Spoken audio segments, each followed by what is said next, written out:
Bien, queridos amigos, seguimos con la misma tragedia en la que venimos desde hace semanas, la tragedia de la invasión rusa a Ucrania. Hay negociaciones, hay conversaciones. En Estambul se han hecho reuniones con esperanzas y después con frustraciones. ¿Cuál es la realidad de estos acercamientos y cuál la posibilidad de que dejemos atrás este martirio? Señor profesor de Estudios Estratégicos e Internacionales, Román Ortiz, muy buenos días. Hola, buenos días, doctor Londoño, ¿cómo está? Bien, señor, lo oigo un poco distante. A ver si... ¿Me escucha mejor ahora? sí, un poco mejor, un poco mejor. Vamos a ver si hay alguna dificultad técnica que nos impida oírlo con la nitidez con que quisiéramos. Hablemos de esas negociaciones entre Rusia y Ucrania. ¿Hay esperanzas de que esta maldición de la guerra termine? Pues mire, doctor Londoño, yo creo que hay que ser muy escéptico sobre esto. Me parece que para ver un poco por qué está negociando a Vladimir Putin, tenemos que ver un poco el guión que siguió en Siria. Si usted se recuerda, en Siria hubo una enorme cantidad de negociaciones, hubo un número de acuerdos humanitarios parciales, pero todo eso formó parte de la estrategia militar siria apoyada por Rusia. Lo que estamos viendo aquí es un poco lo mismo. Estamos viendo a Putin establecer retiradas parciales o ceses el fuego limitados en aquellas zonas donde él quiere sustraer tropas y aprovechar esa oportunidad para moverlos a otros frentes donde él quiere hacer esfuerzos militares más grandes. Yo creo que hay una percepción sobre Ucrania que sobre todo tenemos los occidentales y que tenemos que, digamos, liberarnos de ella para entender un poco cuál es la dinámica a la que nos enfrentamos. Y es la idea de que con mucha gente comparte de que la guerra va a ser corta. Y lo que yo creo que hay que empezar a entender es que la guerra realmente va a ser muy larga. Vamos a estar hablando de años y no de semanas o de meses. Porque ese es el comportamiento habitual de Rusia cuando entra en un conflicto de esta naturaleza. Los occidentales, por motivos, bueno, pues por cómo funcionan las sociedades democráticas y por un poco el tipo de valores dentro de los que nos movemos, los occidentales tendemos a enfrentar los conflictos bélicos y hacerlos lo más corto posibles. Ese no es el caso de Rusia. Vamos a tener una guerra en Ucrania larga. Esto está empezando y no para nada está cerca del final. En estos días, Putin ha reclutado otros más de 140.000 conscriptos nuevos, soldados nuevos que va a sumar a sus fuerzas armadas. Está preparándose para una guerra muy larga y eso es lo que vamos a tener. Terrible, terrible noticia porque usted le toma el pulso a la realidad internacional y realmente uno en esto no puede vivir de ilusiones. Tenemos la ilusión de que efectivamente Rusia retire sus tropas, de que empiece un periodo de diálogo que sustituya el periodo de los bombardeos y de las muertes y de los ataques a civiles, el espanto que estamos presenciando en la guerra en Ucrania. Pero esto podrá durar mucho tiempo. Usted dice que sí, uno quisiera que no. En Estambul se ha llegado a algún acuerdo porque cada vez que se van a reunir hay grandes ilusiones y cada vez que ha terminado la reunión lo que tenemos son grandes decepciones. ¿Cuál es su visión? No, yo creo que no se ha llegado a ningún acuerdo sustantivo. Se ha estado discutiendo sobre los mismos temas. Parece que, digamos, se ha abierto el objetivo ruso en este momento es básicamente llegar a una fórmula de partición del país por el cual conservarían la parte oriental y la costa, sobre todo la costa más al este, la costa, digamos, el corredor de costa que une Crimea con el territorio ruso. Um, digamos, están negociando en esa dirección, algo que evidentemente es inaceptable para Ucrania, porque supondría básicamente pues renunciar no solamente a una parte sustancial de su territorio, sino a aquella en la que hay los principales depósitos de gas y de petróleo. Y eso es importante tenerlo en cuenta. Esta es una guerra que, más allá de que Vladimir Putin esté anunciando que se trata de defender los supuestos derechos, que no existen de hecho, pero los supuestos derechos de los rusos que viven o de Rusia, ¿no? La supuesta seguridad rusa. Lo cierto es que está también, o tiene un componente económico muy importante. Los principales depósitos de gas y de hidrocarburos en Ucrania están precisamente en las zonas sobre las que están tratando de ejercer un control más en el corto plazo las fuerzas rusas. Por un lado, Crimea, que ya estaba bajo control ruso desde el 2014, pero que ahora, digamos, se expande el control territorial ruso gracias a la toma de ese corredor en el segmento este de la costa ucraniana. Y por otra parte, la región del Donetsk, que es la región más próxima a la frontera de Rusia, donde hay unos depósitos de hidrocarburos, como decía, importantes. Entonces, no hay, digamos, realmente una idea rusa de frenar este conflicto en el corto plazo. Yo creo que lo que estamos viendo es simplemente que el primer intento de resolver esto rápidamente fracasó, gracias fundamentalmente a la resistencia ucraniana, y lo que están haciendo es tomar una aproximación mucho más de trozo por trozo. Quieren consolidar lo que tienen ahora y luego ir a por más. Pero el objetivo ruso en este momento sigue siendo el mismo, y es destruir Ucrania y colocar un gobierno títere al frente del país, ¿verdad? Pues terrible diagnóstico, pero lo triste es así, como decía el poeta, lo triste es así. La verdad es que esto no va a terminar, pero uno se pregunta si el pueblo ruso está dispuesto a soportar más penalidades, a sufrir más vejaciones y más limitaciones como las que está sufriendo como resultado de las sanciones que le están imponiendo desde Occidente. Ese es un factor no despreciable, ¿o le parece a usted que sí? Yo creo que es un factor importante, pero no creo que vaya a llevar a cambiar la política de Putin hacia Ucrania, por varias razones, ¿verdad?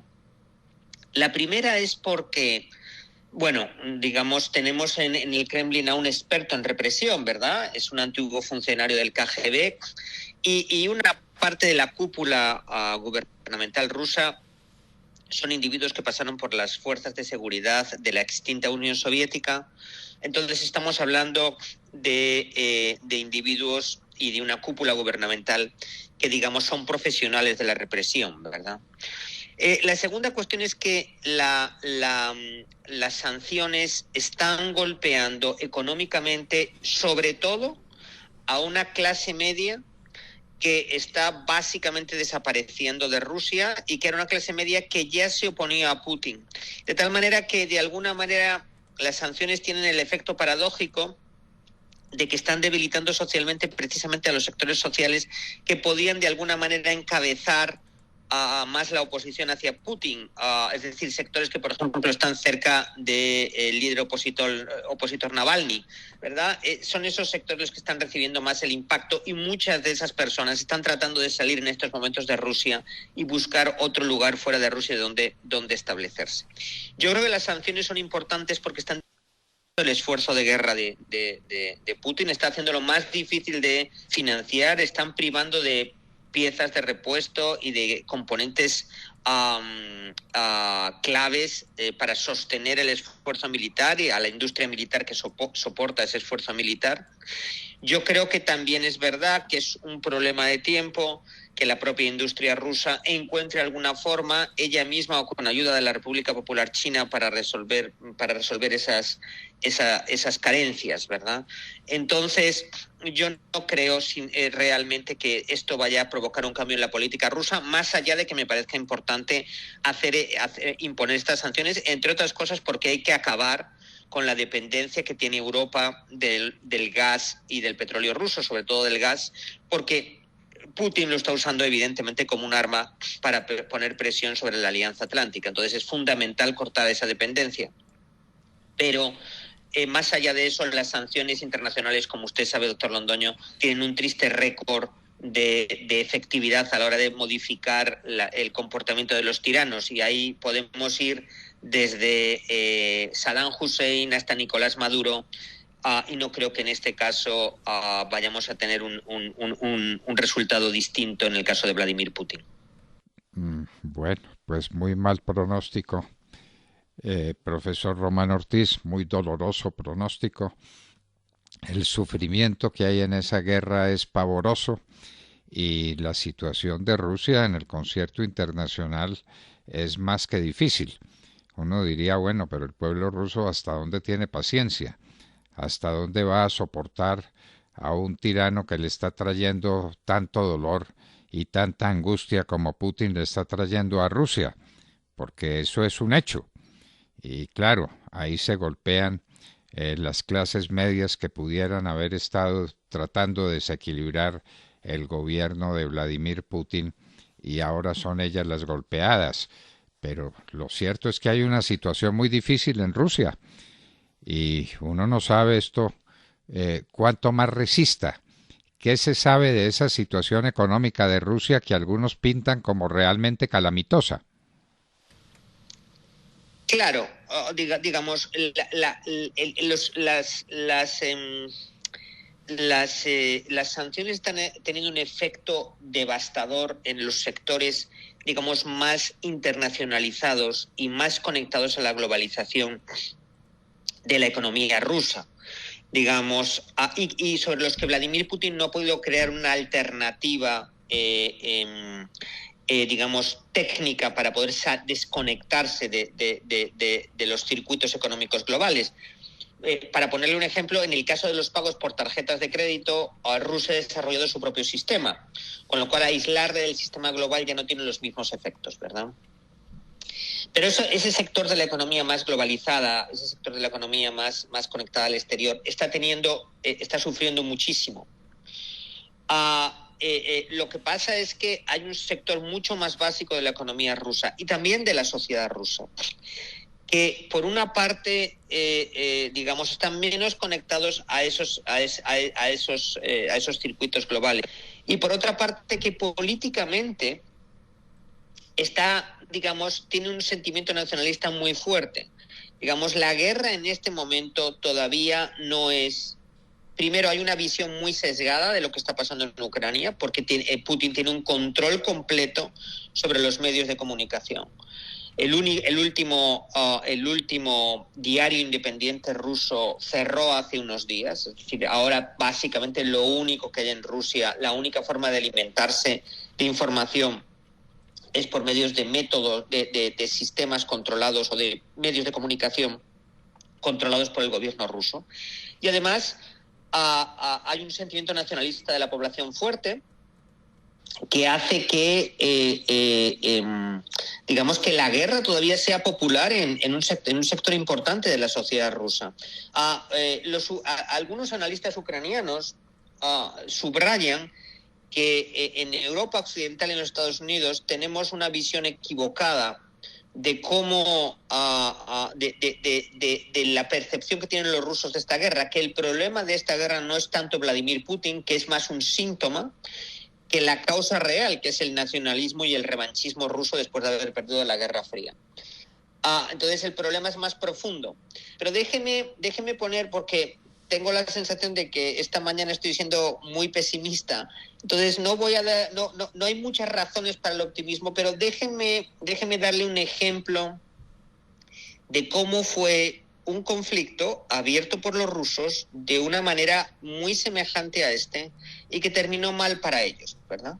Y ese ejemplo es Afganistán. Entonces, en Afganistán, como usted recuerda perfectamente, doctor Londoño, los soviéticos, que en última instancia no eran más que una versión, digamos, pues comunista de Rusia, invadieron Afganistán en el año 79 y se tuvieron que ir en el año 89. Estuvieron 10 años tratando de controlar Afganistán, haciendo un uso masivo de la fuerza, violando los derechos humanos de manera irrestricta, cometiendo todo tipo de atrocidades. Finalmente se tuvieron que retirar por 2 razones. Primero, por la voluntad de resistencia del pueblo afgano, y segundo, porque hubo una ayuda sostenida durante todo ese periodo y creciente, una ayuda militar de los países occidentales contra Rusia.